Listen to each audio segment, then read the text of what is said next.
All right. In this episode of the Locked On NBA Big Board podcast, Leif Thulin, the guy who watches more college basketball than anyone else, is going to drop off his top 10 NBA prospects, not only in college basketball, his top 10 NBA prospects in the world. You know, it's Leif, so you know there's going to be something that's going to be a little bit different than the consensus. So find out which player made and which player missed Leif's top 10. Stay tuned.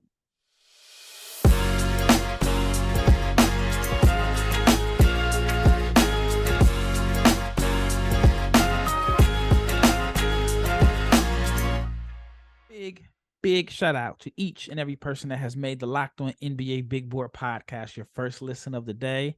And today's episode is brought to you by Prize Picks. Prize Picks allows first-time users to receive a 100% instant deposit match up to $100 with the promo code Locked On.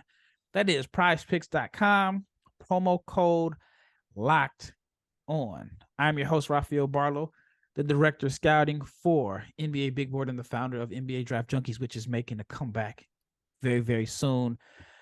I'm putting together a team of writers to share their draft thoughts and opinions, so be on the lookout for that. But my co-host for today is Leif Thulin. Yesterday, Leif made an excellent pitch for Gigi Jackson to the Jazz. Check out the prospect pitch series. It's something that I started a few weeks back. Basically, just wanted to do something different, give guys an opportunity to basically pitch a prospect. I played the role of an NBA GM, but what made yesterday's episode special was Leif covers the Jazz, and I actually had a team. So he was able to pitch me on a prospect and how this prospect would fit with a team. And the prospect he pitched is Gigi Jackson, who I'm very, very biased towards anyway. So that was a fun episode. So check it out. But today's episode is about Leif's top 10. And most top 10 big boards or mock drafts are very similar at the top at 1 and 2. I mean, I haven't seen one that has a different top 2. But let's see if Leif is going to go against the consensus here. All right, so let's start off at we'll start off at number 1. Who is the number 1 player? I'm going with Victor Wembanyama. Oh wow! Okay, what a surprise. This little known French prospect. He's about 7'5" and really good defensively. Can shoot the lights out. So not much of a sleeper there. With all kidding aside, the biggest concern I have for him is just longevity, which is unfair. It's just because the people who have shared similar body metrics have had injury marred careers. But I don't want to disincentivize a team from taking him, because if he's healthy, I do believe he's the best player. Yeah, I had a chance to watch him live a few times, and I'm just actually surprised at how much basketball he has played and how much basketball he is going to play before his first NBA game. There's a lot of talk about, he should shut it down. He has absolutely nothing to gain. And he's only playing once a week in the French league. And not only is he playing the French league, he's played in the FIBA World Cup qualifier. He's played in 2 rounds of that. And if everything goes according to plan for him and his team, they'll be in the French finals, which carries into late June, which means in the middle of the finals, he'd have to come over, hear his name called, shake hands with Adam Silver, catch a private plane back, finish the finals. Then you know how the NBA schedule works.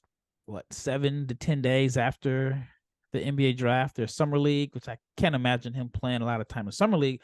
But what could be very interesting is the World Cup is this summer. And I imagine he is going to be on France's World Cup team. If he's playing in the qualifiers, which aren't as important as the World Cup, then I imagine he's going to play in the World Cup, which means he's going to have an extremely short offseason. Now, what are your thoughts on that?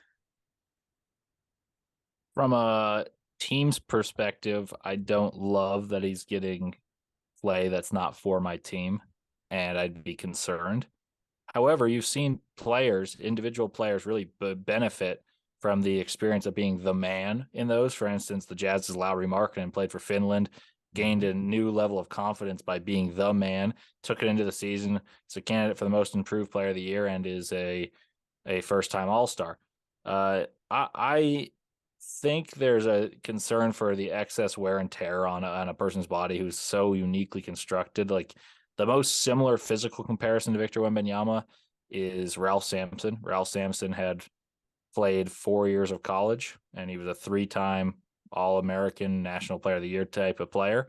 And then he had 4 All-Star appearances for the Rockets, and then he had knee injuries. And so you worry about that, and you are drafting for the future when you're drafting number 1 overall. But it's hard to really be mad at a guy for wanting to play for his country and really showing what he's made of and playing against legitimate competition as opposed to the summer league where I think he dominates. So there's gives and takes. Yeah, and I think sometimes as an American, it can be a little hard for us to understand. I mean, I think we have country pride, but in other parts of the world, they really have country pride. Like we've heard of NBA players from different countries saying that the gold medal to them would be more important than winning an NBA championship. In America, that is just, you know what I mean? we don't care that JaVale McGee has a gold medal. We don't care that. I mean, I give you an example. I had posted a picture of Keldon Johnson. He's playing in And1s. And1s is, the sneaker company that was hot in the 90s. I guess And1 is coming back, and I posted a picture of him playing the And1s on one of my social medias, and people were like, who is that? And I said, that's Keldon Johnson. And there were guys that had no idea who Keldon Johnson was, and he represented Team USA. So that just shows how a lot of times Americans, we don't necessarily care about, I guess, the Olympics basketball because we're expected to win, right? We think whoever lineup we throw out there is going to win. But in other countries, playing for your country, I mean, it's really a situation that puts teams in this crazy predicament because, yes, if a guy gets hurt playing for his home country, then you're still on the hook for paying him. But how do you tell a guy, no, you can't represent your home country? So that's going to be interesting, especially if he does play in the World Cup, which, again, if he's playing in the qualifiers in the middle of the season, I imagine he's going to be on that team. And then, of course, France down the line wants to win gold medals. And so the more he's involved and implemented in their program, playing next to Gobert, then the better their future is because France is a country that thinks that they can win a gold medal soon. I know they won the World Cup in 2019. I was actually there, and that was a game where Frank Ntilikina outplayed Kemba Walker. So anyway, all right, number 2. Who is number 2 on your list of the top 10 NBA prospects in the world? We used to be able to say college basketball, but now we have to say in the world. I've got Scoot Henderson, who is as close to a premier athlete guard as Derrick Rose, or I guess I ruined it. I was going to say the premier athlete since Derrick Rose. And Derrick Rose, for those of you who are watching now or maybe newer to basketball, Derrick Rose came into the league after 1 year at Memphis, in which he took a Memphis team that was talented but not super talented to a national championship where they were just beaten by a Mario Chalmers equalizer, sent it to overtime, and Kansas won in 2008. Came into the NBA, won Rookie of the Year, and then won an MVP 2 years after that at 22 years old. And his injuries, everyone knows about that. But I really do not think it's hyperbole to say that the explosiveness that Scoot Henderson demonstrates in the body he has is very comparable to Derrick Rose's, and we haven't seen that since. Are there any concerns about his finishing at the rim? Not really. I think he'll be able to figure out how to finish at the rim. I think he's, and I'll say that I've said this before. I said this about Blake Wesley last year. If you can get to the rim, I think you get there with the ease in which that he did, and certainly Scoot Henderson does, you'll figure out how to finish. And I think he's going to be a very good NBA finisher, and he's going to put significant pressure on defenses at the rim. Shout out to Blake. I just talked to him last week when he was in town to play the Mavs. But back to Scoot. What if I told you he has the same field goal percentage at the rim as Sharif Cooper? Does that bother you? Yes, but I think that he's going to find a way to put the same pressure on the rim and then add some guile to his game. Right now, it's pure, unadulterated aggression. And I think sometimes that leads to a little bit of out of control finishes. I think he'll find a way to, similar to the way Ja Morant has, just put the pressure on the rim and extend and finish. And I think almost he goes too hard to the rim sometimes. And I know that sounds stupid, but it's a nitpick that I almost am happy about, because you can wash that out of the game, out of his game a little bit, add some guile, and now you have this explosion with craftiness. And so I do not remain horribly bothered. I think that stat is peculiar, though, because you couldn't really find too many more different archetypes of athletes for the point guard position. And just to piggyback on that, I feel like with Ja Morant, because he is so athletic and so reckless and going to the rim, I wonder how much of that is going to take a toll on his body down the line. I mean, the NBA is not as physical as it was. There's more floor spacing, but man, his assaults to the rim are just, I mean, it's acrobatic, but I know he's taking a lot of punishment. All right, when we return, we'll talk about who is the third prospect, because this is where it can get really interesting. For the most part, 1 and 2 are the same, but at 3, it gets a little different. Then as you get down to 4 or 5, then it's a wide range of guys. But we'll find out who is number 3 on Leaf's big board after we talk about Prize Picks, because Prize Picks is daily fantasy made easy. And if you are interested in Prize Picks, I'll give you the details. You pick 2 to 6 players, and you pick if they will score more or less than their Prize Picks projection. You can win up to 25 times your money on any entry. I have a buddy of mine. He literally posts on his Instagram stories every day his earnings and how much he's winning. He is addicted to Prize Picks. And what it is you're not competing against other people. It is just you versus the projections available. And Prize Picks offers projections on any sport that you watch: NBA, NFL, Major League Baseball, NHL, college basketball for men's and women's, Euro basketball, boxing. They even have cricket. And the entries can be made in 60 seconds or less. It's that easy. It has safe and fast withdrawals, and it is currently operational in over 30 states and Canada. So download the Prize Pick app or go to prizepicks.com to sign up for daily fantasy sports. If you're a first-time user, you can receive a 100% instant deposit match up to $100 with the promo code Locked On. If you deposit $100, Prize Picks will give you $100. If you deposit $50, Prize Picks will give you $50. So do not forget to enter the promo code Locked On at sign up for an instant deposit match up to $100. All right, second segment.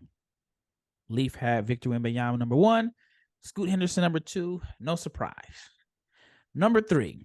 This is where a lot of people's big boards differ.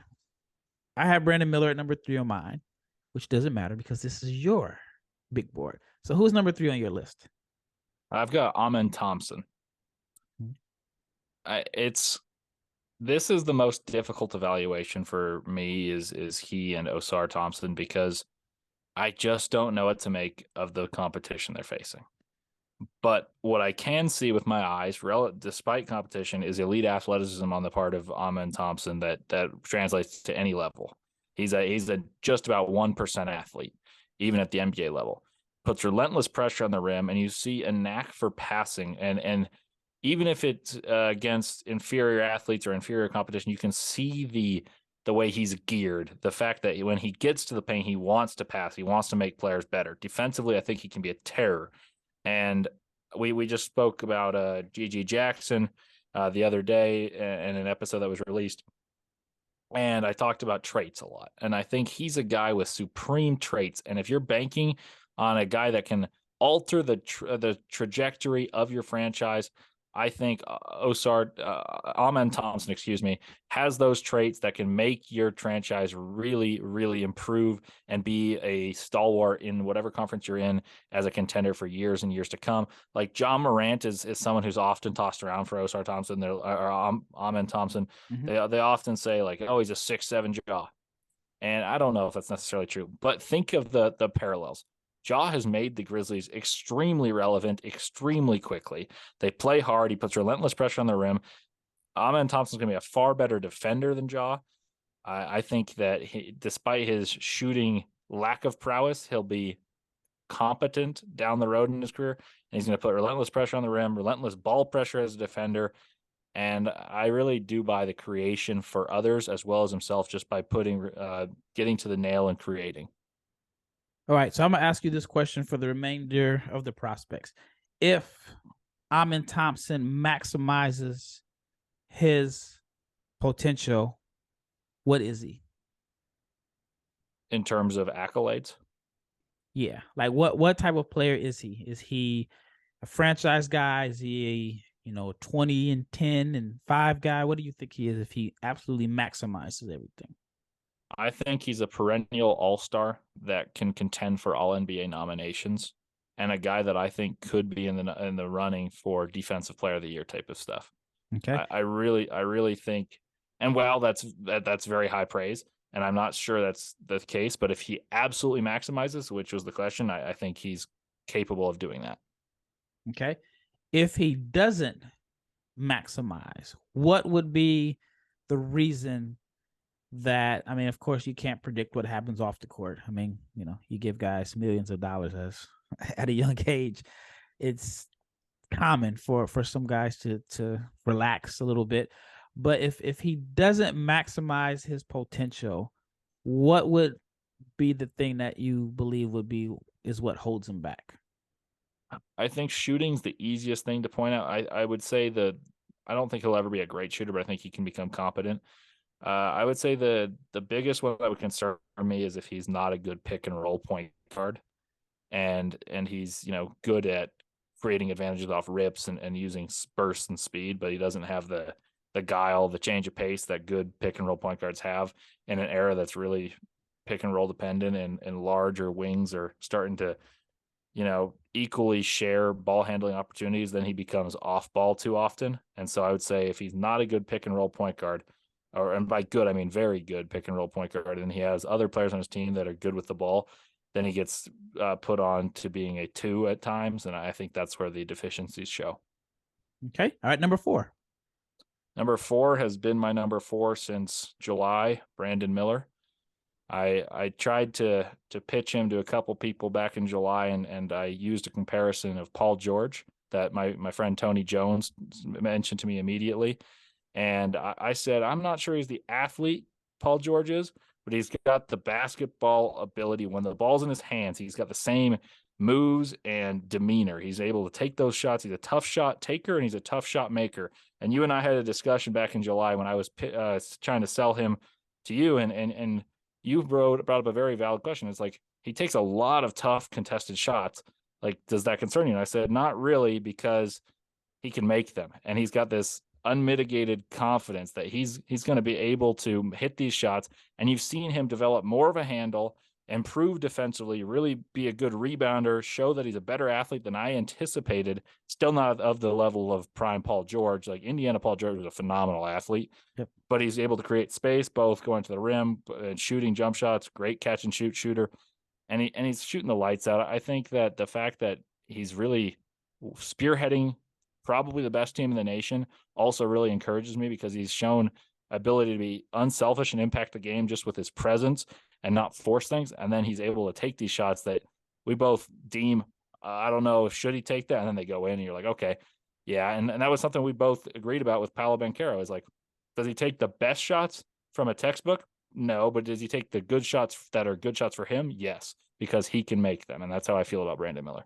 And I feel like the shot selection hasn't been bad. It's been better than I thought, and that's because they pretty much eliminated his mid-range contested pull-up. So he's shooting a lot of threes. But the numbers, I mean, 47% from the floor, 42% from 3, 84% from the line, rounded up to 20 points, 8 rebounds per game. I mean, almost a block and a steal per game. Easily the best player in college basketball, in my opinion. All right, so if Brandon Miller maximizes his potential, what is he? And if he does not, what would be the biggest holdback? Okay, this is an interesting comparison. I think he's a blend of 2 Indiana Pacer wings, Paul George and Danny Granger. Okay. I think Paul George is a better player than Danny Granger, but Miller's athletic profile reminds me more of Danny Granger in terms of the shot selection he'll have in the NBA than what Paul George was able to do. Because when he was at Indiana, he was able to put relentless pressure on the rim. I think Brandon Miller is more going to be a mid-range catch and shoot guy who's going to be dominant at it. And a lot of people will liken that to Middleton or something, and I have no issue with that. So to me, that's a multi-time all-star. The reason I don't think his ceiling's as high as Ausar Thompson is because he'll be Amen Thompson. Jeez Louise.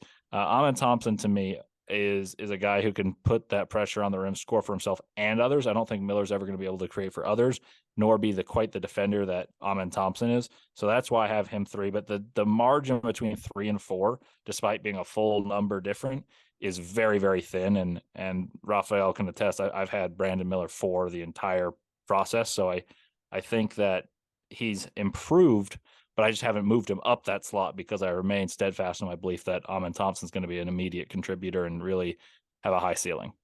Yeah, I like the Danny Granger comparison. And I mean, I know you're a young guy, but Danny Granger was in his prime when you were a little dude, and he had a couple years. I've been watching ball since I've been 4. I see. Yeah, because Granger had a 25-point season, a 24-point season. I mean, it's sad that he's kind of forgotten in a sense, because it's like year 4 and 5, he was at his peak, and then it was just never the same after that. Now, last thing, if Brandon Miller does not maximize, what would be that reason? I think that his athleticism is good, but not great. And I think in times when you're a premier wing, all of them are superb athletes and or have a trait that makes them extremely different. The superb athletes being LeBron, Kawhi, Paul George, Jason Tatum's even pretty close to a really good athlete, like really, really good athlete. But even if you don't count him as that, there's a Kevin Durant type of guy that just has a trait that you can't teach. He's 7 feet tall with a handle and jump shot that are amongst the best ever. So Brandon Miller to me is good in a lot of categories, but not great in terms of athletic testing. And I think that sometimes that can be a deficiency that leads to and the way he shoots the ball. Like he shoots the ball very, very well, and he shoots a lot of not necessarily difficult shots the way Alabama plays, but I think if you're going to put him into a role in the NBA that you want your number 4 pick or your top 5 pick to be as the main option on your team, that means he's going to take a lot of difficult shots. And I don't know if he creates the same level of separation as you would say a couple of these other guys that I've mentioned, like those premier wings, and you're trying to draft a premier wing in a wing-driven league right now. So that would be my argument for if he were to have a deficiency, that would be the most likely. I think he's one of the safest guys simply because even if the athleticism doesn't translate in the ball handling, the shooting should. And I think I buy the shooting. Yeah, with his size and the shooting, at the very minimum, he is a starter floor spacer. So I think he's one of the safest guys. All right, we've only covered 4 prospects, so we got to get 5, 6, 7, 8, 9, 10 in the last segment. But let's talk about Built Bar, because I know you want to eat healthy. I know you want to eat better. And a lot of times when you want to eat healthy, the food is pretty bland, right? That's why Built Bar gives you the opportunity to eat healthy, and it doesn't compromise the taste. And that's because Built Bars are tasty, and they are 100% real chocolate. Again, they are covered with 100% real chocolate. They come in flavors like churro, peanut butter brownie, coconut almond. I have no idea how they do it, but they make it healthy and they make it tasty. Only 130 calories, 4 grams of sugar, and 17 grams of protein. Now, you used to only be able to get a Built Bar when you went to built.com. You used to have to wait for it to come. But now you can get them at your local Walmart. Just go to the pharmacy section and you can grab a box of Built Bars. You can pick up a 4-bar box of cookies and cream, double chocolate, or coconut puffs. And if you're close to a Sam's Club, you can get a 13-bar box of flavors like brownie batter and churro, or you can just go to built.com. All right, last segment. We've covered Victor Wembanyama, Scoot Henderson, Amen Thompson at 3, Brandon Miller at number 4. I have no idea who's number 5 on your list. So I'm curious to hear, because this is where I think it gets tricky, because I feel like 1 and 2 are pretty much locks. 3 and 4 have been interchangeable for the most part. But who you have at 5, there's probably people that have this guy at like 10 and vice versa. So who is number 5 on your list? I've got Ausar Thompson. I think that he's a guy that possesses obviously a lot of the same traits as his twin brother. And I almost think that he's a guy that's being slept on because he plays the 2 guard, and 2 is a synonymous like shooting guard, and people think like, man, he must shoot the lights out to play a 2. I think there's a chance that he gets drafted and he gets moved to the 1, and you see a lot of the same traits that Ausar has that are hidden, that are evident in Amen's game. And what I mean by that is, can he put pressure on the rim and be a very good passer? I believe he can. Defensively, I think he's a terror. I think right now he might even be a better defender than his twin brother. And shooter. His shot and shooter, yeah, and that's where I was going. And his shot has flashes of being competent and maybe even better than competent if you're to give him the NBA training. Like you've seen guys like Herb Jones. This is one of my favorite stats. His junior year at Alabama, he shot 7%. And then he shot 38% as a rookie for the New Orleans Pelicans. So I believe that athleticism is going to translate and shooting can be taught and not vice versa. So he's a guy that I'm buying the traits. I'm buying the swing skills. And I think that there's a sleeper potential with him that he can be a 1, even though everyone considers him a 2 or a 3. I agree. On my last top 10, because I moved Gigi Jackson up, he was the one that fell out. And I spoke at this conference this weekend, and I ran into multiple people from OTE.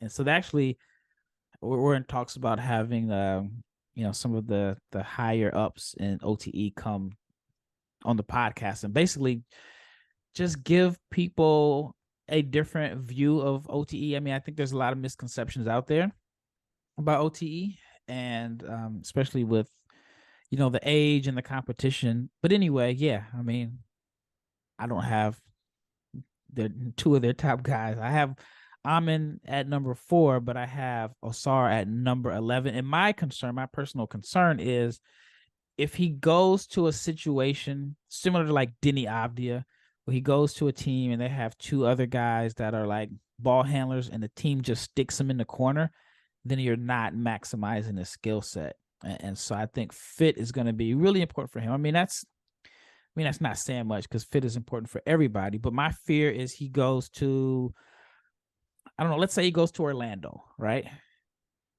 Yeah, he might be in the corner. Either. If he goes to OKC, is he going to handle the ball? If he goes to the Pelicans, is he going to have a lot of ball handling duties, right?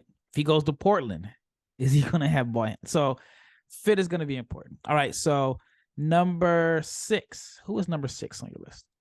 This is a guy that I think the more and more I look at other people's mock drafts and big boards, I see him falling, but I don't see why. And that's Cam Whitmore.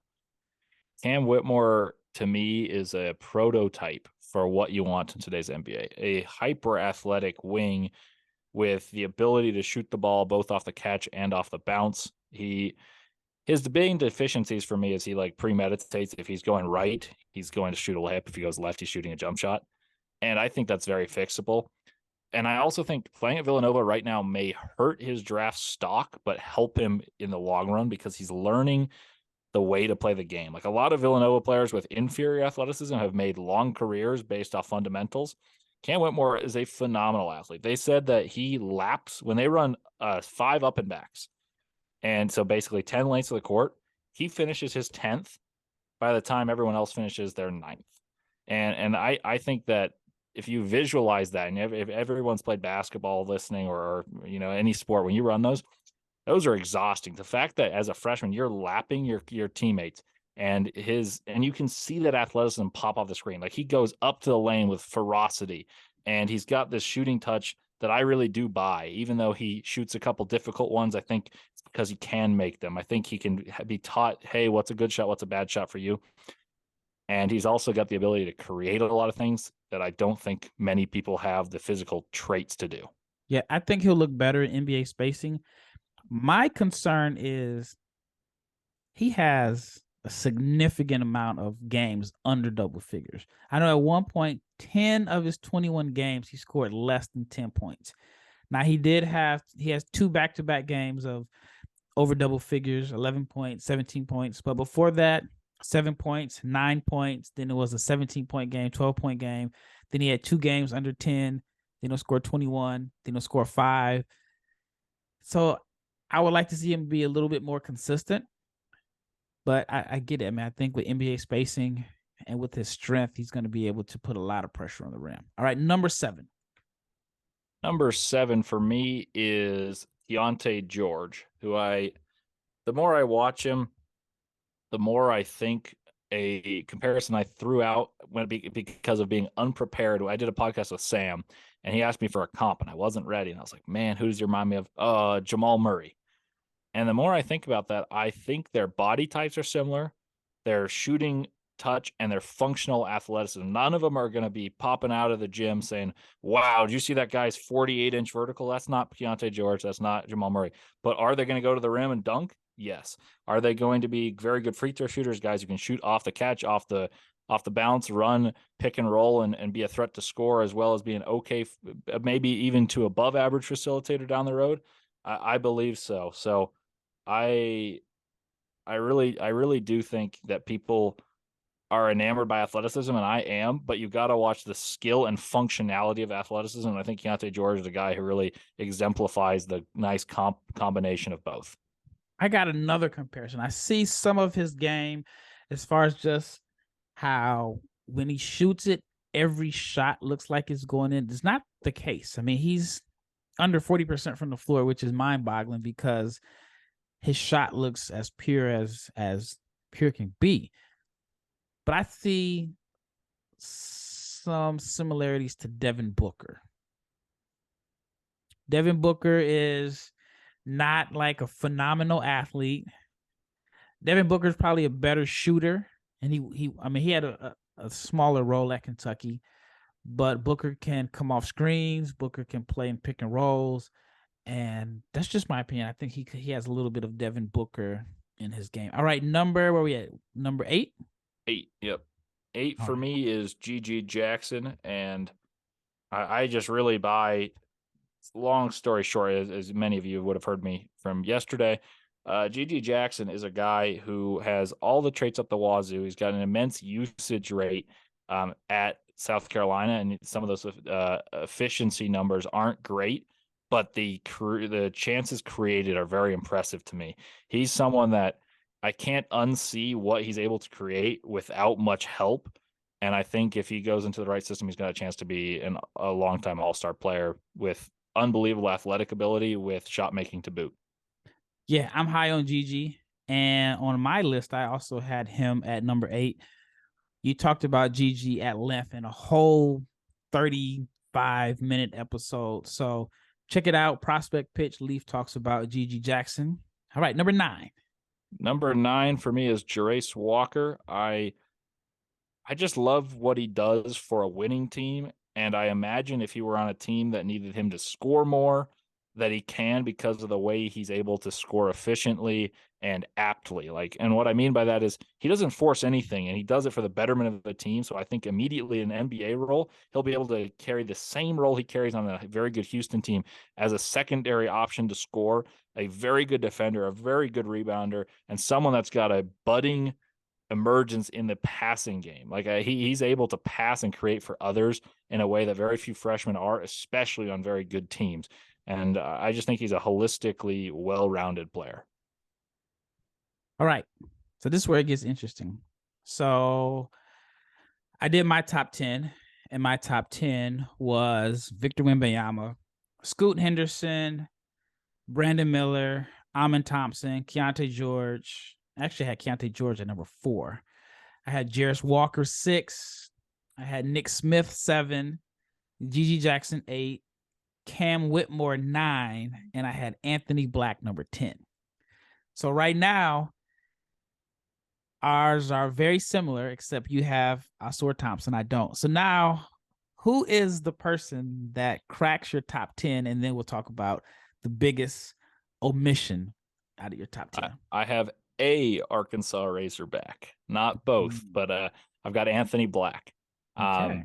And Anthony Black, every time I watch him, he impacts every single possession, offensively and defensively. He puts pressure on the rim. He gets to the nail at will, even on a team that is horrible shooting the ball. He's got very good vision. He has a few more turnovers than I'd like, but I think it comes from a good source of creativity that with NBA spacing would look like great looks. And you'd be like, man, look at the vision. And shooting the ball, his release is not beautiful, but his touch is okay. He needs to work on a floater. He puts force in the rim. Defensively, he hounds people. His length as a point of attack defender shows versatility. And for teams with diminutive point guards, or shooting guards, I should say, he can be a guy who defends the bigger guards and plays the one unselfishly. And I think for him, fit will matter, but I really buy his translation for just being an impactful player, possession in, possession out. So Mike Jones, who's a faithful listener, he's going to have a lot of words in the comment section because he is like incredibly high on Nick Smith. He thinks Nick Smith is better than Scoot Henderson. And when he finds out that you don't have Nick Smith in your top 10, he's going to have a lot to say. And that's why I love this space. He's 11, so don't fret too much. Okay. So for me, the guy that was left off was Ausar, and then obviously Cason Wallace, Grady Dick. Those guys just avoided my top 10. All right, well, that wraps up this episode. This is Leaf's top 10 players or top 10 prospects in the world. Thank you so much for making the Locked On NBA Big Board podcast your first listen of the day. Now, for your second listen, you have to check out the Locked On Game to Game podcast. Every game, every top performance from game to game on the Locked On NBA Big Board channel. The Locked On NBA channel. So check it out, Locked On Game to Game.